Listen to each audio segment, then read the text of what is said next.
उद्योग व्यापार में लगे हुए लोग हों, सबकी एक ही चिंता है। आपको पता है आदिवासियों की 600 भाषाएं लुप्त हो गई, और वो क्यों लुप्त हो गई, उसके पीछे कारण क्या है? क्योंकि वो जातियां भी लुप्त हो गई। उनको बोलने वाली वो जातियां ही नहीं रही तो उनकी भाषाएं कैसे रहेंगी?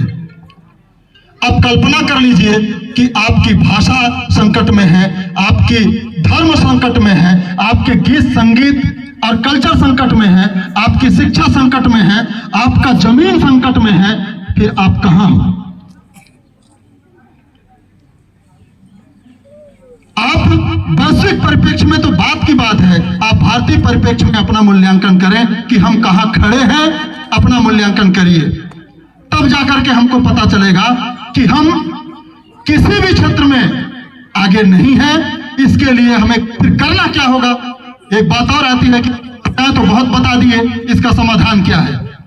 सो समाधान यह है कि बच्चे आपके हैं और हर माँ बाप यह चाहता है कि हमारा बच्चा स्कूल में पढ़े, और पढ़ाई में बहुत खर्च कर रहे हैं हम, तो फिर स्कूल भी आपके होने चाहिए, और उसके लिए आप लोग सांस्थानिक डेवलपमेंट करें। जब तक स्कूल आपका नहीं होगा, हम लोगों ने संस्थाएं नहीं बनाई, हम लोगों ने पैसा कलेक्ट किया तो कुछ और बनाया।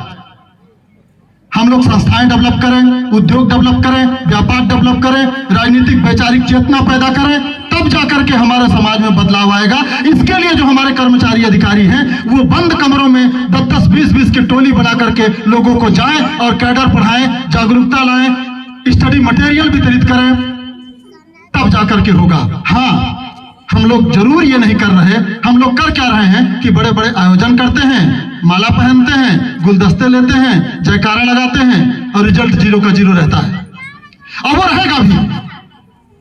जो लोगों ने संस्थाओं को विकास किया, जिन लोगों ने सांस्थानिक डेवलपमेंट किया, स्कूल से लेकर कॉलेज से लेकर के हर तरह से, आज हम लोग इस छोटा मोटा कार्यक्रम इसलिए कर पा रहे हैं क्योंकि हम छोटे मोटे पदों पर आ गए हैं, 2 पैसा वेतन मिलने लगा है तो हम लोग काम करने लगे हैं। और ये अच्छी तरह जान लीजिए कि जिस व्यक्ति के पास सुबह बच्चे क्या खाएंगे, शाम को बच्चे क्या खाएंगे, कल क्या होगा, बच्चे की शादी कैसे होगी, बीमार हो गए तो दवा कहां से आएगा, इस बात की चिंता है, वो समाज का विकास कैसे होगा, इस बात के लिए चिंतन नहीं कर सकता।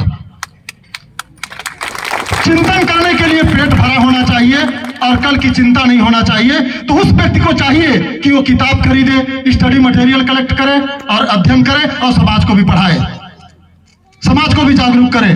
बिरसा मुंडा ने यही किया था। उस जमाने में 400 लोगों को जगाया था। हम 4 लोगों को जगा दें तो बिरसा मुंडा के प्रति हमारी सबसे बड़ी श्रद्धांजलि होगी। और जब तक ऐसा नहीं करेंगे और रिजल्ट की चाहत में आप चाहेंगे कि सिर्फ रिजल्ट मिल जाए, तो कतई मिलने वाला नहीं है मेरे दोस्तों।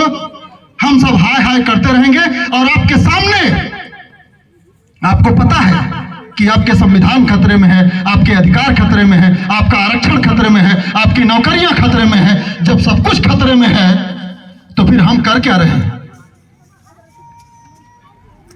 बहुत कठिन दौर है और इस कठिन दौर में सबको एकजुट होकर के, व्यक्तिगत आक्षेपों से ऊपर उठ करके, हम सबको कंधे से कंधा मिला करके एकजुट होकर के समाज में क्रांति का बिगुल फूंकना पड़ेगा।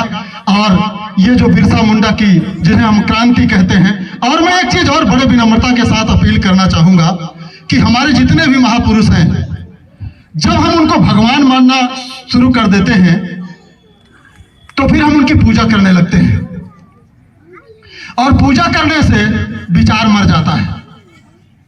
तो पूजा कम, उनके विचारों को फैलाने के लिए हम ज्यादा काम करें। हम पुजारी बहुत हैं, लेकिन जैसे ही हम उनकी पूजा करके, फूल चढ़ा करके और जयकारा लगाना शुरू कर देंगे, वैसे ही हम इनके विचारों को मारना शुरू कर देंगे। हम इनके विचारों को फैलाएं और जन जन तक फैलाएं। बिरसा मुंडा की किताबें, साहित्य और इनका फोटो हर घर में होना चाहिए। मैं धन्यवाद देना चाहूंगा डीपी चौधरी सर को और लक्ष्मण जी को। इन लोगों ने घर घर बिरसा मुंडा की तस्वीर पहुंचाई। यहीं तक नहीं रुके, ये दुर्गा बती जी का भी फोटो और साथ साथ बाबा साहब, ज्योतिबा फूले, पेरियार साहब, जितने भी महापुरुष हैं, सबके फोटो को घर घर तक पहुंचाने का प्रयास किया। हम चाहेंगे कि उनके लिटरेचर को हम पहुंचाएं।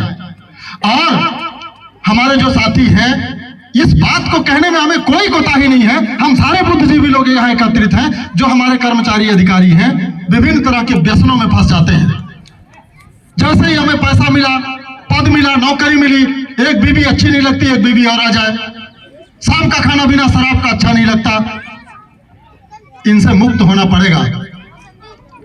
और बिरसा मुंडा ने क्या किया, इसको बताना पड़ेगा और वो आग जलानी पड़ेगी आपके अंदर कि ऐसे ऐसे महापुरुष 25 साल की अवस्था क्या होती है, लेकिन उन्होंने क्रांति करके हमें एक मार्गदर्शन दिया। तो इन महापुरुषों के पद चिन्हों पर चल करके हम समाज में बदलाव लाएं, चेतना लाएं, जागृति लाएं।